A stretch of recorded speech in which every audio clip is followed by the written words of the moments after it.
You've probably eaten PEI potatoes before, but do you actually know what goes into growing them? Today we're here with farmer Chad Mooney to learn more about the people and the work behind the industry.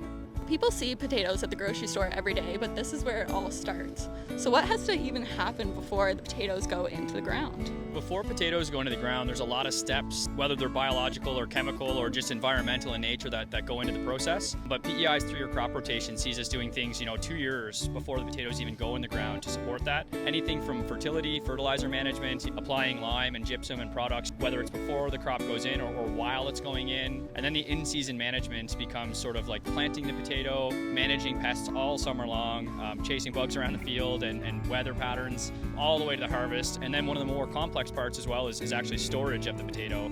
So you have them in massive refrigerated warehouses and then managing temperatures all winter long depending on when your product actually moves. PEI's red soil is obviously so iconic, so what makes it so special for growing potatoes? Yeah, so PEI's sandy loam soils that we have here are great for growing potatoes, but the actual soil type that we have it really allows for potatoes to flourish. It gives us the ability to manage disease and pressures that other farms and other regions may see more of. But since we have the combination of the drainage and all of that combined with our actual in-season and actual crop management strategies, we're really well suited here to grow potatoes. So if someone sat in your tractor for a day, what do you think would surprise them the most?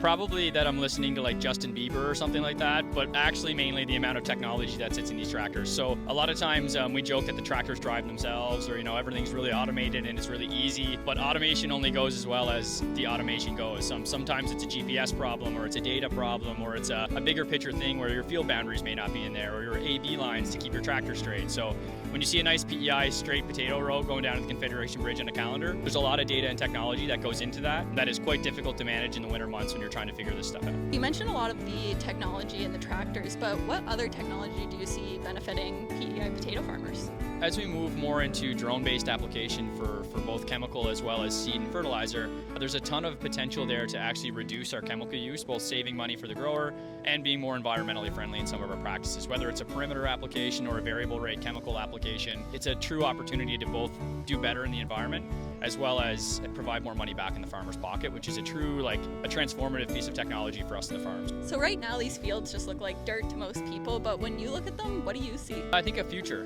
When I look at the PEI soil in our fields, it's sort of like someday someone's going to take the farm over from me and I'm going to take it over from my dad who took it from his grandparents and father. And so ultimately, when I look at a field, I see promise and I see future. There's a ton of opportunity there as long as we do a good job of managing it. But yeah, it's a ton of opportunity here at PEI. What makes a PEI potato special?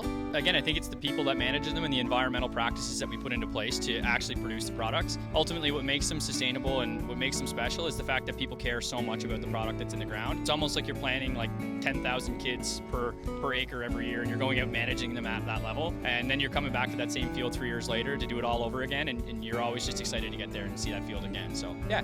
Thanks so much, Chad, for giving us a behind-the-scenes look today at the people and the work behind the potato industry here in PEI.